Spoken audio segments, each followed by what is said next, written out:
अभी शहजाद जी ने बड़े जिन बातों की तरफ इशारा किया कि सरकार भारतीय जनता पार्टी की जब केंद्र में नहीं बनी थी, लोकसभा का चुनाव लड़ रहे थे और इन्होंने जो वादे किए थे उन एक भी वादों पर अभी तक कहीं कुछ दिखाई नहीं पड़ रहा है। ये अलग बात है कि सरकार डेली जो है कुछ ना कुछ नई घोषणाएं, नई नई बातें कि हमने ये कर दिया, हमने वो कर दिया, लेकिन जो बात एक इन्होंने कही थी, इन्होंने कहा था कि हम 15 लाख रुपए सबके खातों में जाएगा, लेकिन 15 लाख तो क्या 15,000 रुपए की भी शुरुआत अभी तक नहीं कर पाए।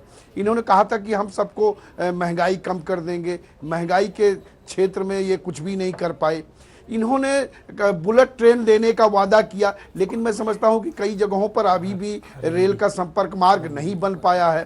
पूरे देश में रोज रेल की दुर्घटनाएं हो रही हैं, रेल में कर्मचारी कम हैं। तो सवाल ये इस बात का है कि जो बातें जिन पर आपने कहा था 2 करोड़ नौजवानों को प्रतिवर्ष रोजगार देंगे, लेकिन क्या रोजगार मिला? आपने स्मार्ट सिटी शहरों को स्मार्ट शहर बनाने का वादा किया था, क्या स्मार्ट शहर बन पाए?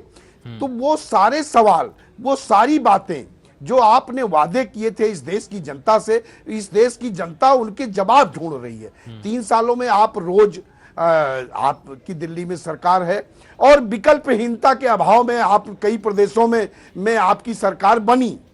कहीं न कहीं उन सरकारों ने कमियां की जिसकी वजह से आपको सफलता मिलती रही, लेकिन जो वादे आपने किए थे वो देश की जनता उन वादों पर आज भी वो जानना चाहती है कि इन 3 सालों में आपने उन पर क्या काम किया। इस देश का नौजवान, इस देश का किसान, इस देश की आम जनता जो है आज भी उसी तरह परेशान है और उसको बड़ी उम्मीद थी, एक बहुमत दिया था, एक प्रचंड बहुमत दिया था कि शायद ये जो कुछ कह रहे हैं ये कुछ उस पर करने का काम करेंगे, लेकिन कहीं काम की कोई बात नहीं हुई। आज उत्तर प्रदेश में एक सरकार आई, इतने प्रचंड बहुमत के साथ उत्तर प्रदेश की जनता ने इनको उत्तर प्रदेश की सत्ता सौंपी। और कितनी शर्मनाक बात है, अगर यमुना एक्सप्रेस वे पर रोक करके बलात्कार की घटना होगी, हत्या होगी, मुजफ्फरनगर में हत्या हुई, बाराबंकी में महिला, मुजफ्फरनगर में रेप हुआ, बाराबंकी में रेप की घटना हुई, आप पूरे उत्तर प्रदेश में देखिए। मैं समझता हूं कि 250 के आसपास इतने कम समय में जब से उत्तर प्रदेश की सरकार बनी है बलात्कार की घटनाएं हुई हैं।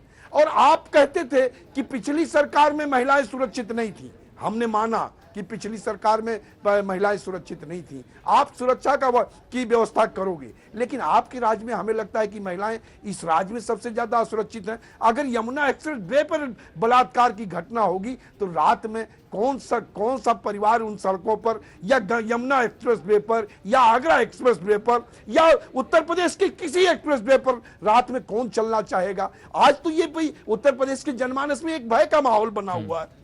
सहारनपुर में घटना होती है, सहारनपुर में घटना हुई, आपका इंटेलिजेंस क्या करता रहा? एक जातीय विद्वेष जो वहां पर पहले से पनपा हुआ था, आप उसकी भनक आपको नहीं लग पाई और उस जातीय विद्वेष को रोज बढ़ाने का काम होता रहा।